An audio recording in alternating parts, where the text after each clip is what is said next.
irmãos e irmãs, o evangelho de hoje é claríssimo. O texto diz assim: se fores apresentar a tua oferta sobre o altar, aqui nós não apresentamos a oferta sobre o altar. No templo de Jerusalém haviam cofres onde as pessoas faziam a doação. Aqui na missa, durante a semana, nós nem temos o peditório. Ninguém precisa vir apresentar a oferta no altar. Na missa, por exemplo, de domingo, passam as crianças com a coleta. Muitos que desejam fazer a sua oferta, nós temos aqui perto do veleiro, alguns cofres, aqui dos dois lados, alguns na igreja. Então o texto está dizendo aqui para quem faz oferta, e todos nós somos convidados a colaborar com a manutenção da igreja. Então vamos dizer aqui um ponto muito claro. A igreja tem luz, a igreja tem funcionários, a igreja precisa fazer limpeza. Quem que paga isso? Com todo respeito, não é o governo, não é o Papa, são vocês. É vocês que o padre precisa comer, o padre tem salário. O padre tem salário, é muito baixo. Se um dia alguém ficar sabendo meu salário, vocês vão dar risada. É simbólico, mas tem gasto, energia, funcionário, limpeza. Se ninguém colaborar, isso daqui vira uma bagunça, fica abandonado, vira um galpão. Então, quem mantém a igreja são as pessoas. Precisamos de ofertas, precisamos de ofertas. Chegou uma vez que um superior disse assim: padre, a comunidade portuguesa poderia ser um pouco mais generosa. E aí eu disse para o superior, não vou dizer nome, disse para o superior: mas querido superior, o senhor pode olhar na missa de domingo, nós temos aproximadamente 100 intenções de missas. Então imagina 100 intenções de missas a 60 patacas. Normalmente na missa de domingo tem mais nome na intenção do que gente na igreja. Na missa tem mais defunto que o nome é rezado do que pessoa que vem na missa. Tem gente pedindo para rezar por defunto todo domingo e não vem na igreja, não pisa na igreja. Talvez não é o ideal. Então, graças a Deus, a comunidade, ela tem as suas doações através da intenção de missa. Eu não me recordo de um dia ter rezado a missa sem intenção. Então, todos nós, de alguma forma, precisamos ter esse sentimento. Eu preciso colaborar com a igreja. Colabora. Me recordo quando eu era criança, eu ia na missa com o meu pai, com a minha mãe, na missa de domingo. Meu pai dava um dinheiro para mim e para minha irmã. Era muito simbólico, era muito pouco.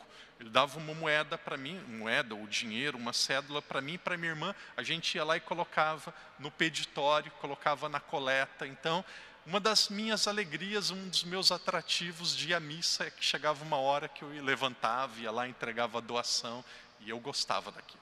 Então esse é o primeiro ponto. Nós precisamos, cada um vai saber como, cada um vai pensar como que o coração sente necessidade, mas quem mantém a igreja são os fiéis. Então a igreja está dizendo para aqueles que doam. Nós temos o pressuposto aqui em Macau, não acontece isso, existem 10 mandamentos da lei de Deus, existem 5 mandamentos da lei da igreja. Um mandamento da lei da igreja diz pagar o dízimo. Eu acho que em Portugal, imagino que em Portugal deve ser assim. No Brasil é. A nossa igreja não é como a igreja evangélica, a igreja protestante, que fala todo mundo é obrigado a pagar 10% do dízimo. Parênteses, acho que é a primeira vez que vocês estão ouvindo o padre falar de dinheiro. Talvez nunca tenham ouvido e eu não gosto, normalmente eu não falo. Mas o evangelho está dizendo isso é uma introdução, vocês vão ver onde que o padre vai chegar. Então, no Brasil, em muitos países do mundo, a pessoa dá o dízimo, ela pega uma porcentagem do meu salário. Desculpa expor novamente a situação da minha família, meu pai sempre deu 1%. Então vamos imaginar, o salário do meu pai é 30 mil patacas. 300 patacas todo mês ele tira, leva lá na secretaria e entrega para a igreja. 1%. 1% eu devolvo para Deus. Então é um costume que muitos lugares do mundo têm.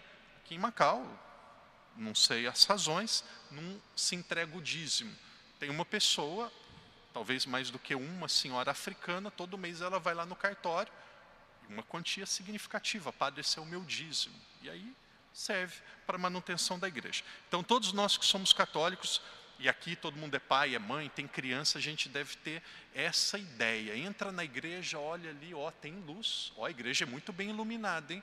Aqui tem mais luz do que nas nossas casas. A energia deve ser bem cara. Então, as pessoas precisam colaborar, precisam ajudar. Padre, por que o senhor está falando isso? Porque o Evangelho diz: se fores apresentar a tua oferta ao altar, e ali te recordares que o teu irmão tem alguma coisa contra ti, deixa a tua oferta diante do altar e vai primeiro reconciliar com o teu irmão, e depois apresenta a tua oferta.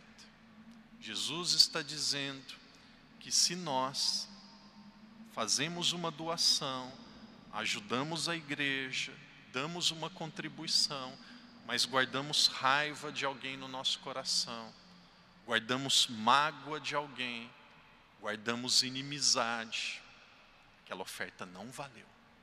Aquela oferta não valeu, é como se caísse em um saco furado. Então Jesus diz: antes de dar a tua oferta, vai e reconcilia com teu irmão. E aí o texto continua: reconcilia-te com teu adversário, enquanto vais com ele a caminho. E aí depois o que o padre vai ler a seguir, prestem atenção nas palavras que vão ser ditas agora, e tentem perceber se aqui não está a doutrina do purgatório. Tentem perceber, o que nós vamos ouvir agora é um dos textos mais claros que fala sobre o purgatório. Agora nós vamos ouvir falar sobre o purgatório. Então o texto diz assim: reconcilia-te com o teu adversário enquanto vais com ele a caminho. Agora chega o texto: não seja o caso que te entregue ao juiz, o juiz ao guarda, e seja metido na prisão. Em verdade te digo, não sairá de lá enquanto não pagares o último centavo. Qual que é essa prisão? Que a gente não vai sair enquanto não pagar o último centavo. Qual que é a prisão? Quem que é o juiz? Aqui possivelmente o juiz é o pai. Quem que é o guarda? O guarda possivelmente é o filho. Por quê? Porque o filho é o modelo de ser humano. Então é ele que é capaz de julgar como que nós agimos, como que nós deveríamos agir, tendo ele como modelo. Então aqueles, o texto diz, que não se reconcilia com seu adversário, podem ser salvos, mas não entrarão direto no reino dos céus, serão metidos na prisão.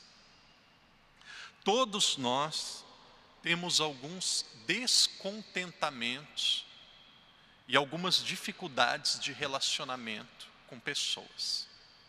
Permita-me novamente, aqui o padre não está citando o nome de ninguém, não estou falando da vida de ninguém, mas se alguém perguntasse qual é o problema mais difícil entre os padres, qual o problema mais difícil na vida entre as freiras, padre, qual é o problema mais difícil nas paróquias que o padre já trabalhou, sabe qual que é o problema mais comum e mais difícil de ser superado?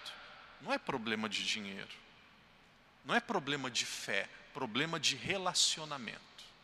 Problema de relacionamento, o problema mais comum, problema que aperta mais. Tem algumas irmãs que fazem direção espiritual comigo, que são de outro país e fazem online, e eu sempre percebo como que as pessoas têm dificuldade de relacionamento. Às vezes na família, irmão que não se dá bem com o irmão, pai que não se dá bem com o filho, às vezes vizinho perseguindo vizinho, às vezes pessoas dentro da igreja que uma não olha no rosto da outra. Se alguém não gosta de você, se alguém não quer o seu bem, não beba o veneno, não guarda no seu coração, só vai lhe prejudicar. Reza por esta pessoa, reza por esta pessoa. Padre, ela não merece. Padre, quem me prejudicou? Padre, foi injusto. Fica tranquilo. No Brasil a gente tem um ditado que diz assim: quem faz aqui, paga aqui.